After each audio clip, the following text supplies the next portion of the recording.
যে রিভার্স সুইপকেও যে সুইংকেও ঠিক মতন খেলতে পারলে বলটা ওভার বাউন্ডারিতে হয়। নাম না করে অধীর চৌধুরীকে এভাবেই পাল্টা কটাক্ষ করলেন মুকুল রায়। রাজ্য জুড়ে কংগ্রেস ছেড়ে দলে দলে তৃণমূলে যোগ দেওয়ার হিড়িকের মাঝেই গত মাসে ঘটেছিল উলটপুরাণ। 16 ফেব্রুয়ারি দক্ষিণ 24 পরগনার ক্যানিংয়ে পশ্চিমের দারিয়া গ্রাম পঞ্চায়েতের তৃণমূলের প্রধান ও উপপ্রধান দল ছেড়ে যোগ দেন কংগ্রেসে।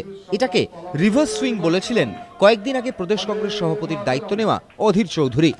আজ আমরা যে ছোট্ট একটা রিভার্স সুইং আপনাদের বিরুদ্ধে করলাম, দুদিন পর টের পাবেন যে এই রিভার্স সুইং এর শক্তি কতটা।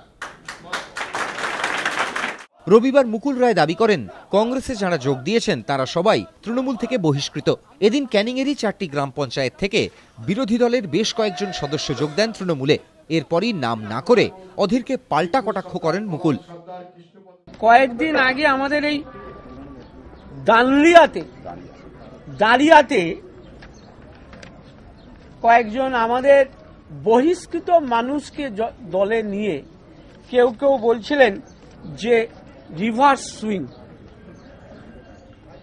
আজকে সেই দানলিয়া গ্রাম পঞ্চায়েত থেকে পুরো দানলিয়া গ্রাম পঞ্চায়েতের সিপিআইএম, আরএসপি, কংগ্রেস সমর্থিত নির্দল তারা সবাই আজকে তৃণমূল কংগ্রেসে যোগ দিলেন। যে রিভার্স সুইপকেও যে সুইংকেও ঠিক মতন খেলতে পারলে বলটা ওভার বাউন্ডারিতে হয়। মুকুল রায়ের দাবি, যেভাবে এদিন ক্যানিং থেকে বিরোধী দলের অনেকে তৃণমূলের নাম লেখালেন তাতে আসন্ন লোকসভা ভোটের আগে জয়নগর কেন্দ্রে তৃণমূল আরও শক্তিশালী হয়ে নামতে পারবে। ময়ূক ঠাকুর চক্রবর্তী, এবিপি আনন্দ, কলকাতা।